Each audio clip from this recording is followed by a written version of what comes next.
Good afternoon, ladies and gentlemen, excellencies. My name is Karim Elegendy. I'm the executive director of the Carbon Institute, the first think tank on climate and energy in the Middle East and North Africa. Thank you for joining what I believe would be the most critical conversation on green hydrogen here at this summit. And the reason it is critical is because it resolves this fundamental issue that green hydrogen faces, which is basically downstream demand. Is there a downstream demand that keeps up with the ambitions of production that we are hearing on green hydrogen? Can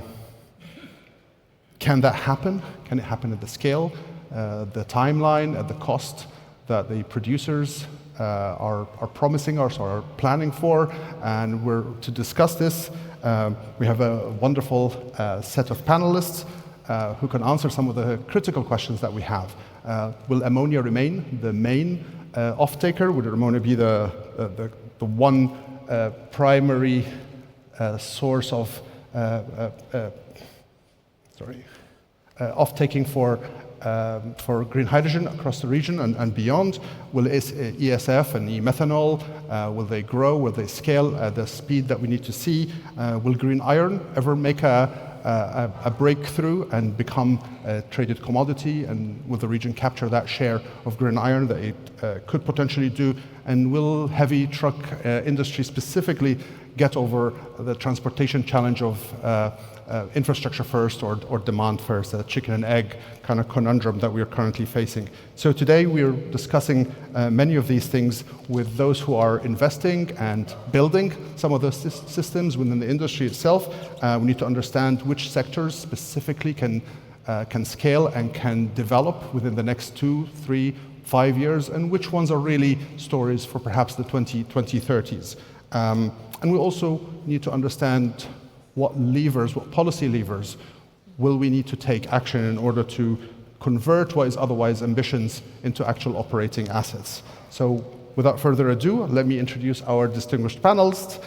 Dr. Sebastian Leggendorf, who is founder and CEO of Meranti Green Steel, right here on my left. Dr. Leggendorf brings 15 years of experience of steel industry management experience, previously serving as CEO and board member of JFE Meranti.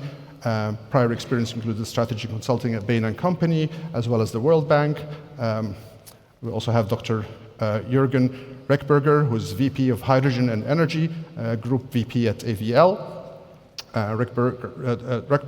Juergen oversees AVL's Global Hydrogen and Energy Business Unit, which spans fuel cells for transportation and power generation, as well as electrolyzer technologies. Martijn van Kooten, who's executive board member at OMV. Martijn is a member of OMV's board as well, and he's responsible for fuels and feedstock division. He's also the interim head of chemicals. OMV specifically are of note because they are partnering currently with Mazda on green hydrogen, specifically in Austria, which is notable given that Mazda are hosting us here. He was also previously an executive board member at Borealis, and he had held senior manufacturing roles at Shell across Europe, Asia, and the Americans. Next is Dr. Manfred Schuchert, who is VP of International Hydrogen Strategy at Daimler Truck, he leads Daimler Truck's regulatory strategy development and international hydrogen strategy, includes coordination of liquid hydrogen refueling networks across Europe, the expansion of this. He also oversees global heavy-duty greenhouse gas regulations across EU and China. Next, we have Niels van Buuren, Executive Vice President of Methanol and Business Development at Power2X. Power2X is a Dutch developer and operator of large-scale hydrogen, e-methanol, and SAF, sustainable aviation fuel. He is currently developing, not he personally, but Power2X is currently developing Europe's largest eSAF project in Rotterdam, which will import nearly 1 million tons of sustainable methanol from globally, including the MENA region. And last but not least is Haroon Rahmatullah, who is the Chief Commercial and Growth Officer of Fertiglobe, that you just saw the introduction to. Fertiglobe is the largest seaborne exporter of urea and ammonia. Previously, Haroon was a managing director at Barclays and headed European chemicals investment banking at Jefferies. Extensive experience across nitrogen, potash, phosphates, and crop chemicals. So without further ado, I would like to go straight into the points. We only have 30 minutes, so I will start with a subject that is perhaps close to my heart, which is green iron and green steel, and I will start right here on my left with Sebastian. Sebastian, given that MENA region specifically currently has about 45%, half of the global DRI potential, it has the infrastructure, it's ready to retrofit much more than anyone else in the world. What do you think could genuinely make this happen in the next 5 years, as opposed to the next 10 years, 15 years? What would catalyze the transition of natural gas DRI, which the region excels on, has huge potential for, to happen now rather than later? Thanks, Karim, and good afternoon, everyone. I think, very briefly, for those who are not familiar of you with the steel industry, before we make steel, we need to make iron. Iron is basically the process where you remove the oxygen from the ferrum. And the conditions here in the region are already ideal. There's a process that we're applying in our project in Oman, which is called direct reduced iron process, where we can use either gas, natural gas, or hydrogen to remove the oxygen from the iron. And both natural gas and green hydrogen are very competitive here. So in that sense, I think we don't have to wait for anything else. I think these are the best conditions in the world. So we believe that a lot of the decarbonized iron and steel supply chains will lead through this region. We see a lot of investments, like we are part of a mega hub where we are sharing infrastructure with other projects. And I think now it's just about implementing these projects with focus, making sure that we have delivery risks addressed that are materializing in other projects in the world. And we are very confident that by 2029 we will have our project ready. We start with a step-by-step approach in line with the energy transition plan in Oman. So we will not go for full hydrogen usage in the beginning. We will use 88% of gas, 12% of hydrogen, and then we will increase gas over time so that we are growing in line, let's say, with economic conditions, CO2 prices and so forth. So we are very confident and we believe that the economic conditions in this region are already there. Great. It's great to see that your project Oman is very refreshing, is going ahead as planned. Would you say that the carbon border adjustment mechanism, which only came into effect about 15 days ago, would it help change your calculations, accelerate any of this? So the CBAM mechanism, of course, is part of, let's say, the demand push that we're seeing, but it's not just CBAM alone. Now we're seeing ETS-type systems, CO2 taxes across the world. So I think CBAM was a catalyst, but it's no longer the only mechanism in the world. So we see that happening across regions, even in Southeast Asia, where we're focusing on steel making. We see Singapore with a carbon tax, we see Thailand, we see Indonesia with carbon taxes. So these are, of course, demand contributors, but we're also seeing pull from the demand side, automotive, for example, who will then market a green product to their end customers. So I think it's CBAM as one part of the equation, but not the only one. Great. Thank you. Now, let me jump to Martijn and a question more about chemicals.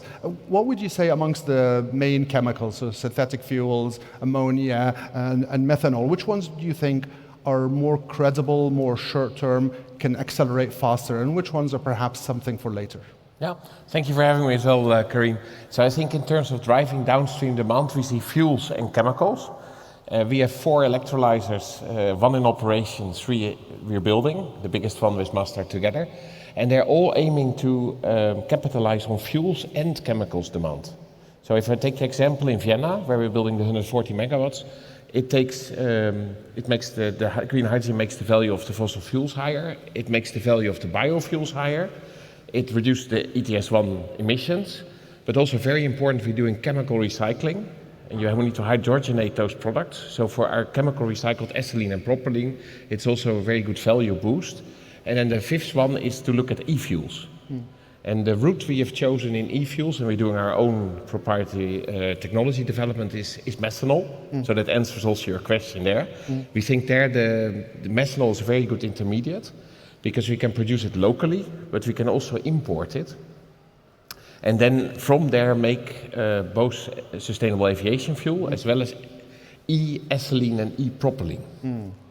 And we see there's synergy there. And if you look at our facilities in In Vienna, we have a refinery and we have an ethane cracker, and Borealis operates, Future Barossa International with XRG together, operates polyethylene, polypropylene, and that really works already. It's a commercial business case. It's not living from subsidies. It lives from the customers, which it should. And I see that opportunity then, for instance, also here, right? We have here also Barouche, chemical complex, you have a refinery. You could see at the nexus there also that type of plants that make fuels and make chemicals be commercial. Great. And I say, we are looking at that. Let me pick Niels' brain on this. Do you agree with Martijn's assessment? Do you think this is the sequence that we're likely to see specifically in this region? No, very much so. For us, there's no other answer than how we see in terms of short-term demand signal. We think aviation is the big one. There's clear regulatory targets. They have been in the EU transferred into law. The fines for non-compliance are pretty punitive. This morning I did a quick calculation. If Emirates, for example, would not comply with the return flight from Amsterdam into Dubai, that would cost them roughly 4 million a year. So that's only one destination in Europe. Well, you can do the math. So we clearly see aviation fuel as a first one, methanol into SAF. But the beauty of methanol is indeed you can ultimately, short-term, long-term, address a plethora of end users. So we very much see also the chemical space and possibly some others. But e-propylene, e-ethylene, e-butylene as an octane booster, all of that is possible. We see aviation as the first one, possibly shipping the second, chemicals very big, but maybe somewhat longer term. Excellent. Let me go to Haroon on that. Drilling down a little bit more on ammonia, and I think your experience could be very instructive in that regard. And perhaps I'll also come back to Juergen after that. Do you think ammonia could survive on fertilizers alone, or does it also need shipping? What distinguishes these two pathways in terms of offtake? You know, when you see the our video, the first thought that I had was it's all about fertilizers there. And I said we need to change that video to broaden out the ammonia application beyond just fertilizers. The challenge on the fertilizer side of things is affordability. And you've seen what's happening basically in Europe. There was some noise around CBAM as well a few days ago, driven by farmer affordability concerns. So, you know, I think my view is that, look, ammonia has a lot of advantages in terms of being that efficient, effective hydrogen carrier, in terms of some of the investments that are already in place and the know-how. But we've got to be selective in terms of where that ammonia goes. So as I think about it, we have our green ammonia project. This is a 100 megawatt electrolyzer project that will probably FID sometime in the first half of this year. We benefited from sort of that H2 Global award, so that helped de-risk a lot of it. And that then gave us a little bit of flexibility in terms of some of the end markets where we look to ship that ammonia beyond the H2 Global period. And what we're seeing is, I think on the agriculture side, back to that point, probably take a little bit more time. But on the chemical side of things, I was just having a discussion with a European, chemical user, and I was a bit surprised and positively surprised that despite all of this noise, they're very, very focused on that long-term view and the medium to long-term view, and the case is still there. I mean, with ETS ramping up and those allowances and the cost of those allowances, they're quite high. I do think that there is a use case on the chemicals and the industrial side as well. Wonderful. Juergen, would you like to come in on this? Yeah, happy to do so.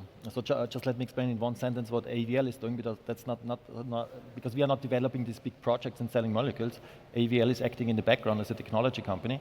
So we are developing all the technologies we are talking about. In this case, for shipping, for example, large engines for ship propulsion, or even fuel cell propulsion for ships. But we are developing, for example, at the moment with 10 global electrolyzer company, next generation electrolyzers to push the efficiency.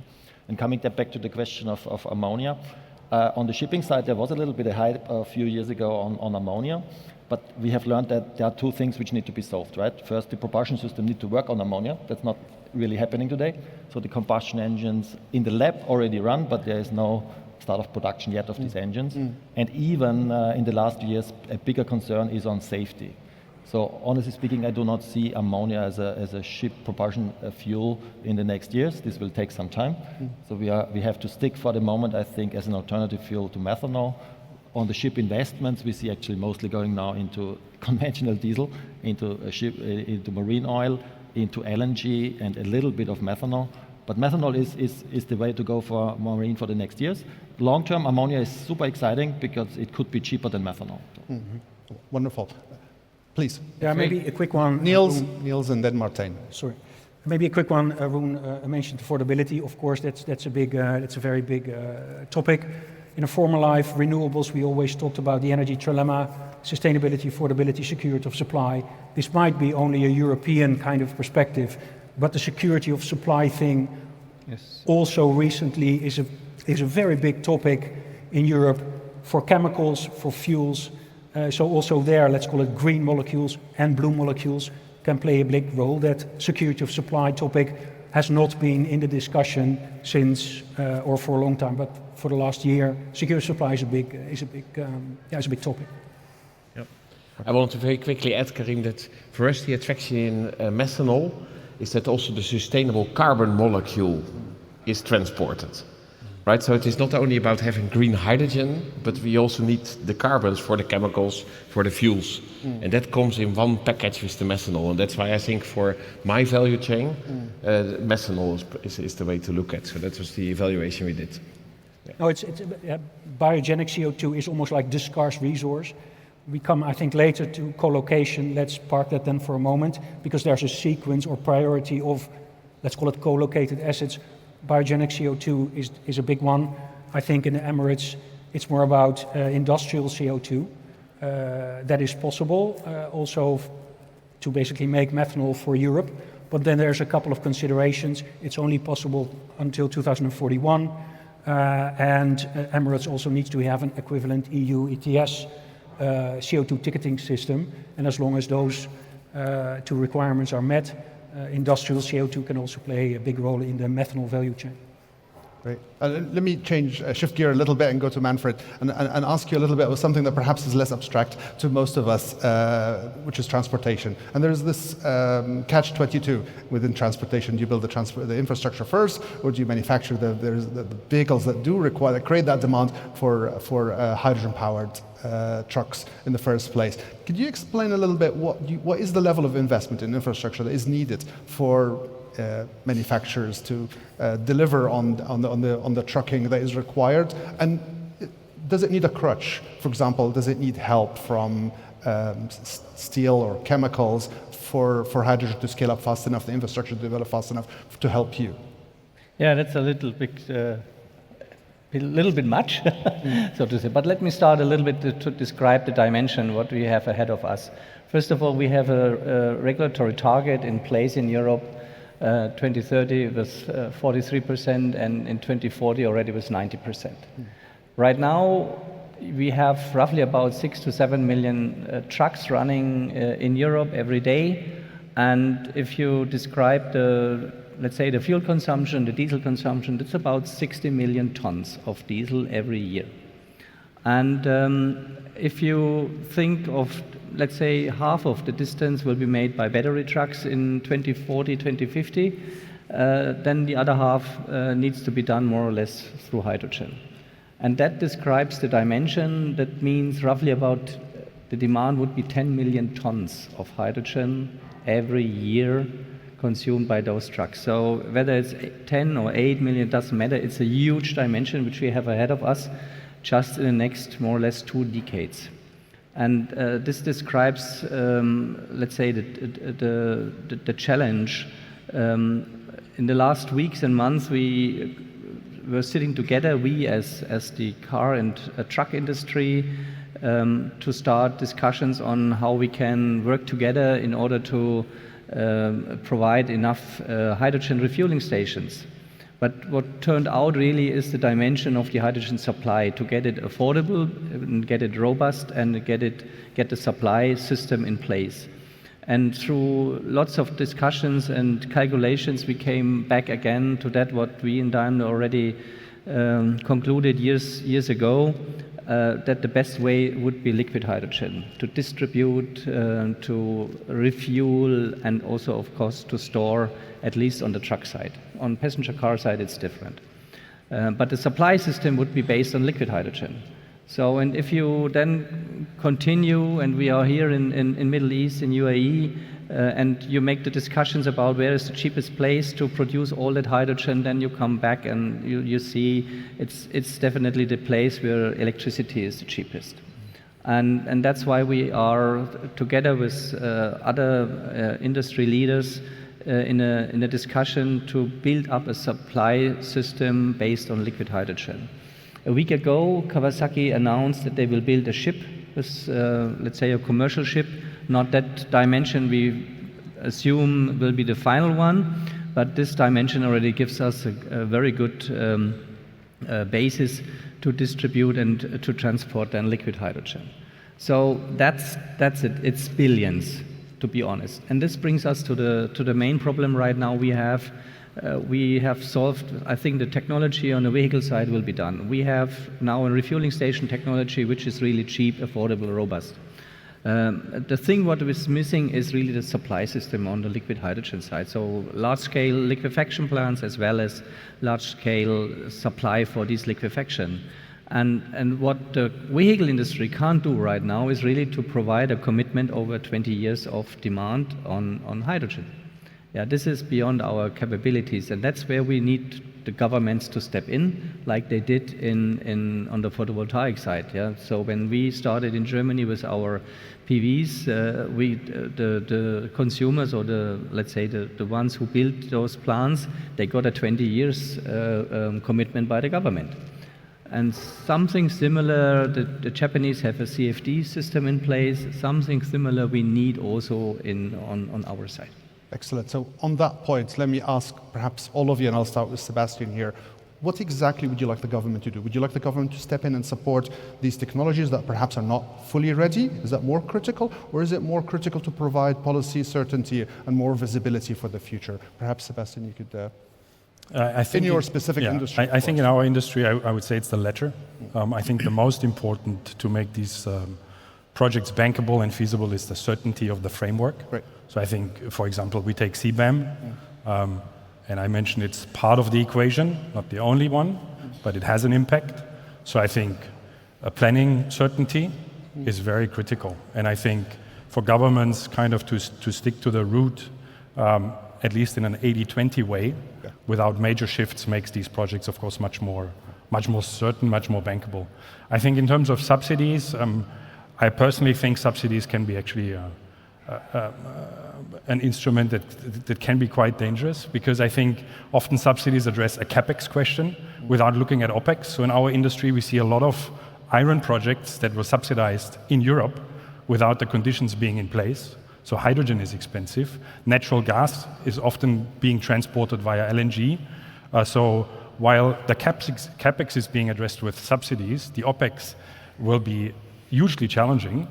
The employment is in Europe not necessarily sitting upstream, it's sitting downstream.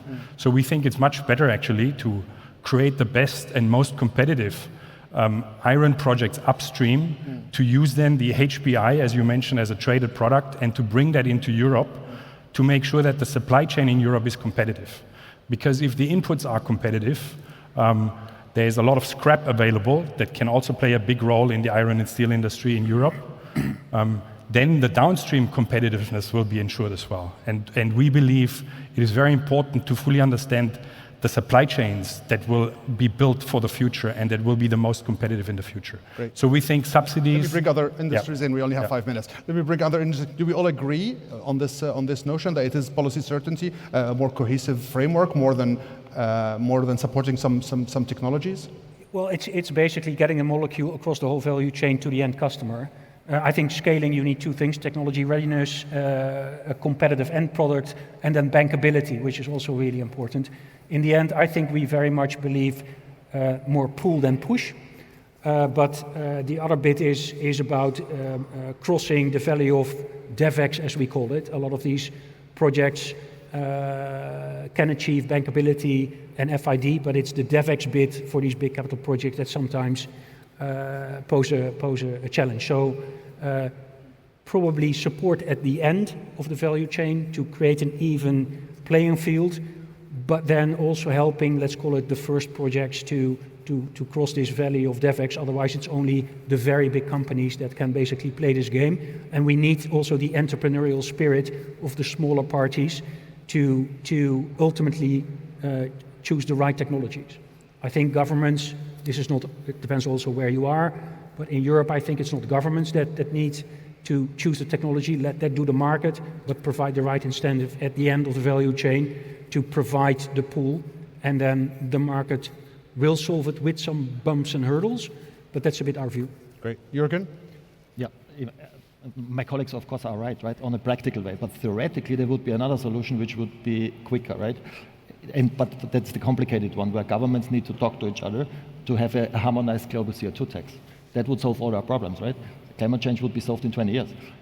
So that would be the ideal solution, and I think we should not give up on that. Of course, it's difficult, right? But we need to start from somewhere. For example, why in this geopolitical situation we are living right now, where basically the United States went out of this whole game, why not Europe moving into a climate club with China? With taxes around or whatever, right? We need to start from somewhere, but the final solution of the problem we are facing is a CO2 tax. Great. Okay. In one sentence, what is the single most action in your industry that would close the gap between hydrogen and your specific industry? And we'll start with Haroon. I think just building on the last theme, stop the flip-flopping on the regulation side and just be clear. That's one sentence.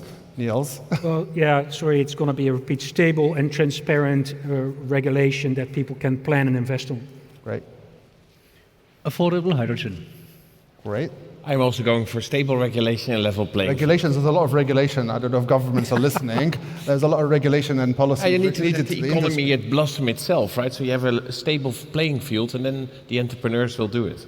Excellent. And Juergen? Difficult for me, we are in 10 industries, but one which is true for all 10, move technologies forward.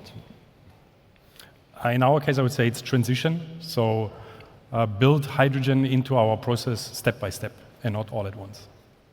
Okay, so more infrastructure development. Great. Okay, so in the last minute and a half, if you have any closing statements, I think I will start with Sebastian. If you could give us 20 seconds closing statement of, or we could move on to the next person. Please go ahead.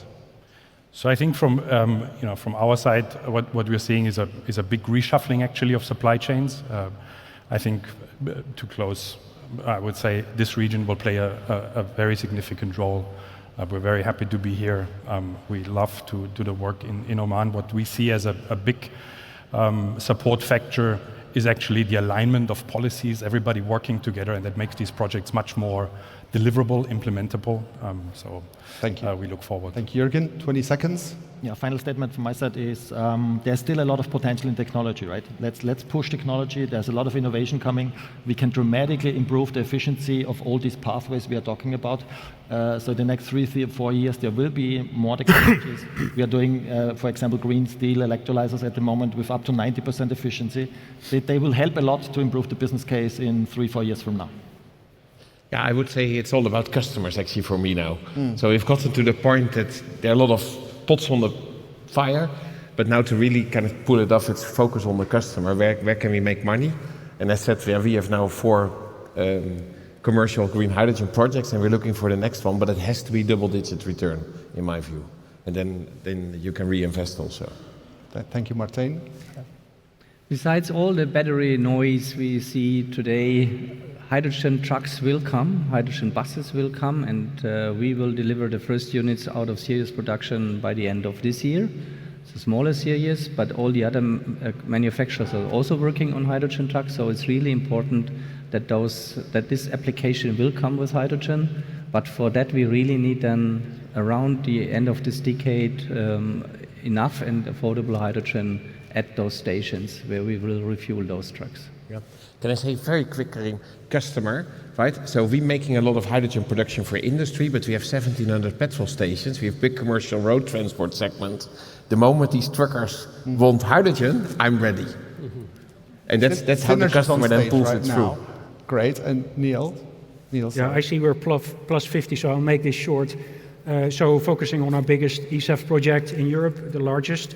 At the back end, customers, the aviation suppliers, they're coming around, so we are engaging them on 10-year long fuel contracts. But now we also need to source the 1 million tons of methanol on an annual basis. So for me at this moment, it's very much about cooperating with the countries that can supply that. I think Emirates is one of them. So it's very much about international cooperation, international alignment of regulation, and then creating these green corridors. This might be a bit of a European perspective, but these green corridors towards Europe. Certainly a Middle Eastern perspective, perhaps given the geography, so perhaps Haroon could note to that. You know, agree with everything that's been said, but wanted to call out the region, and I think the region here has a number of positive attributes in terms of ability to get things done, especially with strong leadership. You know, my view is things move much quicker over here than in any part of the world, and the strong will and backing to support initiatives that make sense. So I think the UAE and other countries in this region are uniquely positioned to be an effective supplier. Yeah. Thank you, Haroon. I believe we're just 2 minutes above the time, so please join me in thanking the wonderful panelists for their great insights and for being perfectly on time. And thank you all.